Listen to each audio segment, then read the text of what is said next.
Sigurisht do fokusohemi tek problematikat të cilat kanë prekur Tiranën, sidomos përsa i përket edhe Këshillit Bashkiak, ku familja është një nga prioritetet që edhe opozita shqiptare kërkon që të marrë kuptim madje edhe të mbështetet familja shqiptare, si çfarë po ndodh me Bashkinë e Tiranës dhe sa po suportohet familja shqiptare nga Bashkia e Tiranës.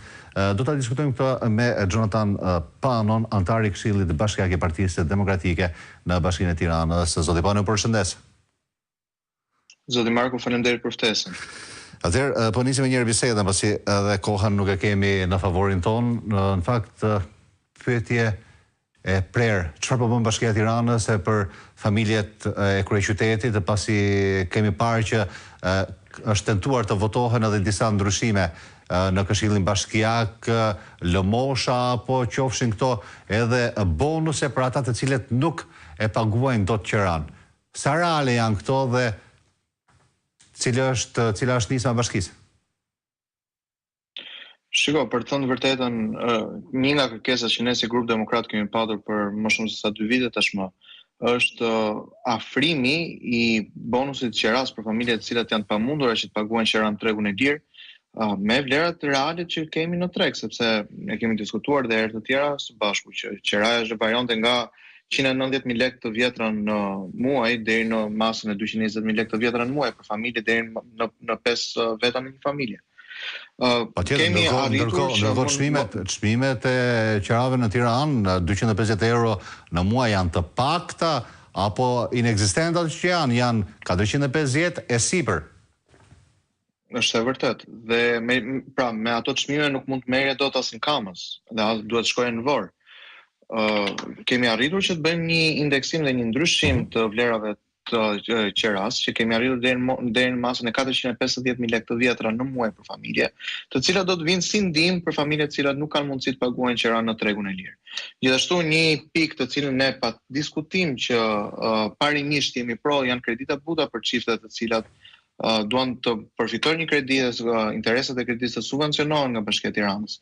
Por mënyra se si bëhet procesi dhe procedurat për të arritur në pjesën e dhënies së kredisë, për ne janë të padrejta.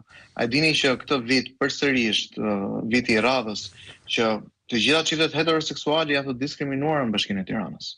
Unë me bashkëshorten time apo kushdo tjetër që është një çift, është një familje në marrëdhënie heteroseksuale është diskriminuar.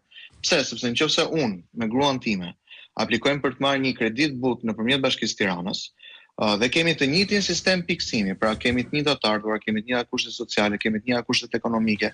Me një çift që mund të jetë homoseksual dhe aplikon për të marrë kredinë butë, atëherë ky çift homoseksual do të jetë i favorizuar për të marrë kredinë dhe automatikisht unë me bashkëshortet time skualifikohemi. Tani çfarë kemi kërkuar ne? Ne në asnjë lloj mënyrë nuk kërkojmë diskriminimin në bazë të preferencave seksuale. Kur mos qoftë, secili çdo person është i lirë të jetojë jetën e vetë seksualitetin e tij.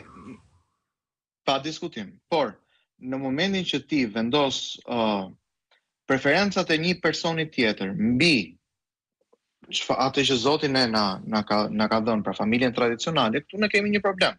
Dhe gjithashtu pjesa e kategorisë LGBT ishte vendosur në të njëjtin vend te kushtet sociale me fëmijë të cilët janë jetim, me persona të cilët kanë qenë të trafikuar apo në rrezikun e trafikimit, me familje të cilët kanë qenë nga prindër, nga baballarit që mund të kenë rënë në detyrë si polic. Pra, nuk mund të barazohet pjesa e identitetit personal dhe preferencave seksuale me disa kushte të cilat një person nuk i ka zgjedhur në jetë, nuk e ka zgjedhur që të jetë jetim, nuk ka zgjedhur që të jetë me aftësi të kufizuara. Por patëm një konsensus për të thënë vërtetën në 2 komisione, Komisionin e Financave dhe të Buxhetit ku unë jam nënkryetari i këtij komisioni, gjithashtu në Komisionin e Strehimit Social patëm një konsensus që do t'i hiqej 2 pikësh i komunitetit LGBT, do t'i ishte me 0 pikë, por me 0 pikë nuk do të thotë diskriminim, do të thotë që ne po japim shanse të barabarta njësoj me çiftet e tjera që të futemi në garë. Dhe ai 2 pikë do të shkonte familjeve të cilat kanë një prind të rënë në detyrë. Kryesisht policëve të rënë në detyrë. Pas u miratua dhe kaloi në këto 2 komisione në mbledhjen e Këshillit Bashkiak, socialistët me sa duket ndruan mendje. Dhe në fund nuk e kishte kapur videoja, po realisht ishte për t'i këndu këngën e Klevios që cili kush kujtja ka tjetrit me të futur. Sepse në komisione bëjnë gjë tjetër, pastaj vjen pjesën Këshill Bashkiak, miraton një gjë tjetër dhe sërish i dhan pikë komunitetit LGBT dhe i hoqën pikën që u dhan në Komision Financave familjeve të policëve të rënë në detyrë. Kështu që janë këto çështje absurde, të cilat e bëjnë Këshillin Bashkiak një vend ku nuk mendoj që qytetarët po përfaqësohen në mënyrë dinjitoze. A ka njerëz të mirë edhe nga radhët e PS-s? Shiko, thellë mendoj që edhe mund të ketë, por në fund të ditës edhe mund të ketë. Mirë the zoti pa, edhe mund të ketë, por janë me pikatore 1 në 1 milion. Thellë brenda tyre, po nga 36 se janë mund të gjesh 2-3. Por prap në kur vjen puna do të ngren kartonin ashtu siç i vinë udhëzimet. Dhe kjo është çfarë mungon qytetarëve të Tiranës. Përfaqësimi mungon qytetarëve të Tiranës që të kesh persona me integritet që edhe kur askush nuk të shef, ti do të bësh atë që është e drejtë. Dhe kur të gjithë të shohin dhe kur ti ke presionin, atëherë ti prapë do të bësh atë që është e drejtë. Personalisht un kam 4 muaj që më refuzohet fjala për diskutime në seancën e Këshillit Bashkiak. Kryetarja Fino ka treguar një mos kompetencë dhe një paaftësi për të drejtuar mbledhjen e Këshillit Bashkiak, ku gjithmonë në fund degeneron në debat së bashku me kryetarin e komanduar të Këshillit Bashkiak dhe e cila është e paaftë për të dhënë përgjigjet për pyetjet të cilat i drejtohen dhe janë detyruar pastaj të kalojnë direkt në votim. Dhe paradoksi më i madh që kishim mbledhjen e fundit të Këshillit Bashkiak ishte hajde votojmë shpejt, hajde japim pikët LGBT-s që të shkojmë dhe të hamë iftar. Pra, në fakt unë do të dalem edhe tek një çështje zoti Pano, pasi siç e thash edhe kohën e kemi, nuk e kemi në favorin ton mbrëmjen e sotme. Janë banesa sociale, është 3% që presupozohet të jetë 3% që xhanëm i ndërtimeve, një ndërtimi i cili merr leje për të bërë një pallat në kryeqytet. Sigurisht se ka 2 mënyra, qofshin këto edhe vlerë monetare, por edhe në metra katror që vinë për Bashkinë e Tiranës.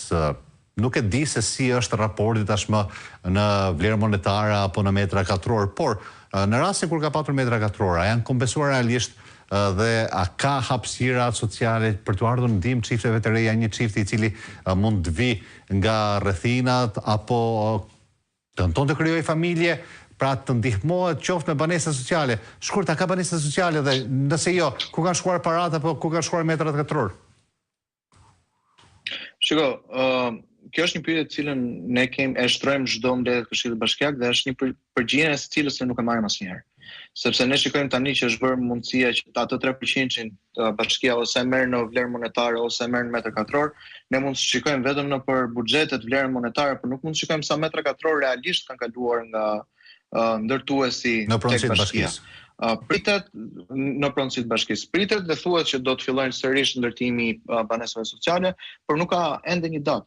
Shiko, nga largimi i Erion Veliet si kryetari i Bashkisë së Tiranës, a dini që kanë rënë thuajse ndjes mbi 50% të ardhurat në vitin 2025 nga taksa e infrastrukturës. Pra, nëse ne diskutojmë që kemi patur rreth 140 milionë euro që kemi marrë në 2024. Në 2025 Bashkia ka marrë rreth 60 pak milionë euro vetëm nga kjo taksë. Ndërkohë që është absurde, është taksa kryesore e cila financon shpenzimet e bashkisë. Po diskutojmë për një bashki me mbi 400 milionë euro buxhet, nga të cilat rreth 70% e këtij buxheti shkon vetëm për shpenzime korrente, pra shpenzime operative, paga, bonuse, qera dhe shpenzime të tjera që janë operacionale. Ndërkohë që zëri kryesor në cilin është për financimin e buxhetit të bashkisë është në rënje. Ne kemi një keq menaxhim të fondeve të bashkisë. Madje nuk mund të harroj që u tha nga kryetari i komanduar që kanë kursyer në 2025 37% nga prokurimet publike. Pra, e pranojnë me gojën e vet që në kohën e Veliet ka qenë minimumi 37% taks korrupsioni. Si për të njëjtat zëra, ti mund të kursesh 37% vetëm nga një vit në vitin tjetër. Kjo tregon që me ndryshimin e menaxhimit, atëherë ne minimumi taksa korrupsioni në Bashkinë e Tiranës ka qenë 37%. Shiko, hallet dhe problematikat në Bashkinë e Tiranës janë të mëdha. Pra, ne vetëm të dalim i xhirat të përpiqemi të parkojmë makinat tani në Tiranë, është pothuajse e pamundur. Ishim të fundjavën e kaluar në shkollën Fanoli për përkujtimore në Martincanit.